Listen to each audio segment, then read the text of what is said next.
For the previous episode of High Speed Rail Week, I talked about America's government-funded rail network and their plans to upgrade their services around the country, but mostly on the Northeast Corridor. Of course, there's more to this country than just Boston, New York, and Washington, D.C. Unfortunately, for those mostly rural regions, Amtrak has almost no plans to expand its system at all. That's where up-and-coming private railroads come into the picture. If you don't like hearing about ultra-slow moving infrastructure projects and government bureaucracy, this is the episode for you.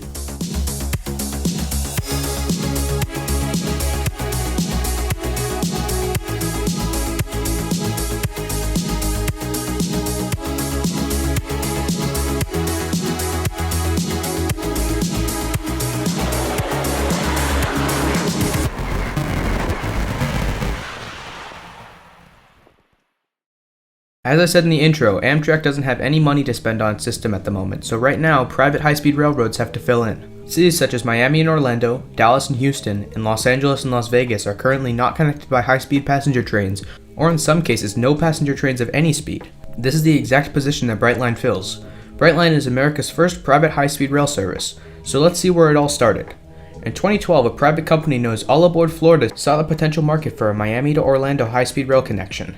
The rapidly growing metropolitan area, including Miami, Fort Lauderdale, and West Palm Beach, was the perfect population density and distance between cities to support a high-speed rail. Better yet, there was already a relatively straight rail line connecting these cities owned by Class II Freight Railroad Florida East Coast, Florida's regional railroad running between Miami and Jacksonville. Initially, All Aboard Florida planned to connect Miami and Orlando, utilizing the FEC line between Miami and Cocoa and building an all-new line between Cocoa and Orlando.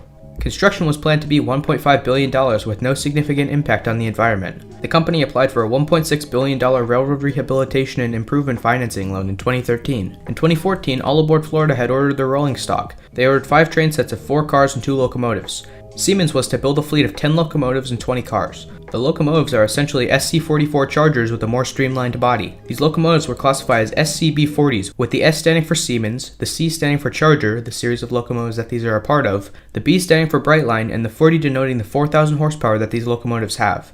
The cars ordered are called Siemens Venture Cars, which match the locomotives. These Venture Cars are identical to the ones that Amtrak has ordered for their state-supported services in California and the Midwest. Each train set can be identified not only by the numbers of the locomotives, but also by color. These train sets are a different color, with one set of blue, green, orange, purple, and red. By 2015, construction had begun between Miami and West Palm Beach, and later in the year, All Aboard Florida announced that they would run their service with the name Brightline and reporting mark BLF. Construction continued on the line until 2018 when construction on tracks and stations was completed between Miami and West Palm Beach. The FEC main line was fitted with continuous welded rail and concrete ties, and the stations were built to be spacious, modern, and welcoming spaces for the passengers with snack bars, clean bathrooms, and most importantly, the scent of fresh Florida citrus. All Brightline stations are perfumed with a comforting citrus fragrance for passengers. Unlike Amtrak's, Brightline's mission statement was less to be a mode of transportation and not much else, and more of an experience, because the ride between Miami and West Palm Beach would only get up to 79 miles per hour, not a whole lot faster than 95. Brightline wanted to offer a service that was relaxing and enjoyable and additionally a little faster than driving.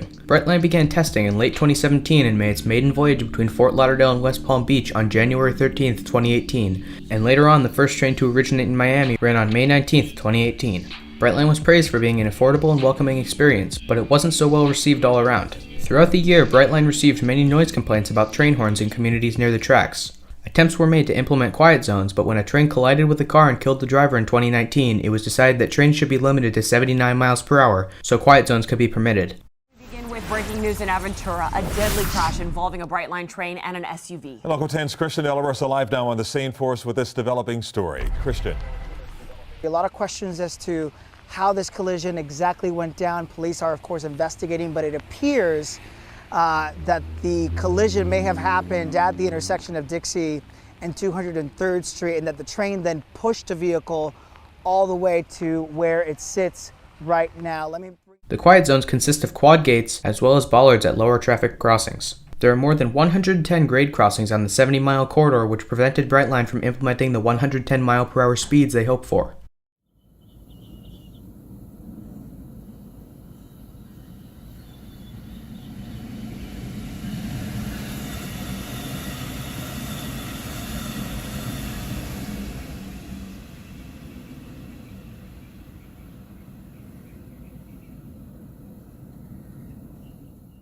Also, back in 2018, Brightline was bought by the Virgin Group and trains would be rebranded to Virgin Trains USA, and the Young Railroad would purchase Express West, another private high-speed rail that is planned to connect Los Angeles and Las Vegas. 2018 was a big year for Brightline, but 2019 would not be nearly as action-packed. Ridership would begin to increase to 885,000 in 2019, and $1.75 billion in funding would be secured for the extension to Orlando.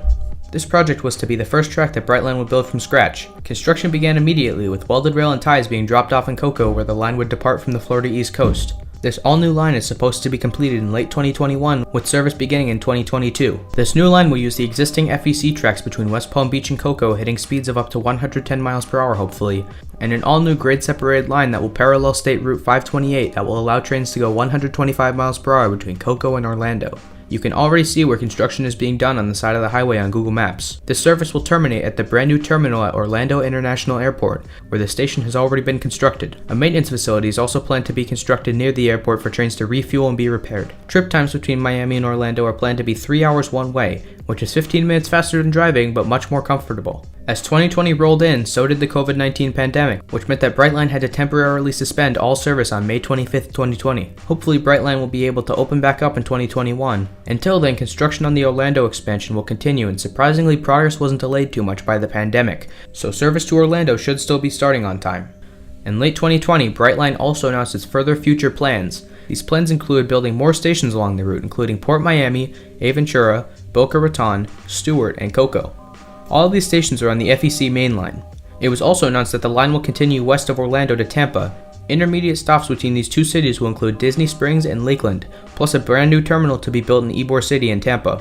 There's also been talk of expanding the line north of Cocoa to Jacksonville, utilizing the entire FEC main line. Whatever happens, it seems that Brightline is doing just fine, despite running into issues such as financial instability, pushback from communities surrounding the tracks, and even a pandemic. It's safe to say that Brightline is doing quite a good job building a railroad. Not only is Brightline just a good way to travel across Florida, but it's also proof of concept that private high-speed rail is possible in today's economic climate. With Brightline acquiring another high-speed rail project within the first few years of its inception, it's very likely that they will soon acquire another. Brightline is quickly building a network of environmentally friendly, modern, and efficient high-speed trains that may very well eventually become bigger than Amtrak. As I said in the last episode, Amtrak will certainly need to be on their A-game to stay competitive with private carriers such as Brightline. This concludes today's episode of High Speed Rail Week. This episode is part of a bigger series of 4 other mini-docs. Click the video on the left to see yesterday's episode and the video on the right to see tomorrow's episode. If you're watching this when it's new, there's probably no video there because tomorrow's video isn't out yet, so be sure to stay tuned for tomorrow's episode at noon Eastern. Otherwise, thanks for watching. Until next time.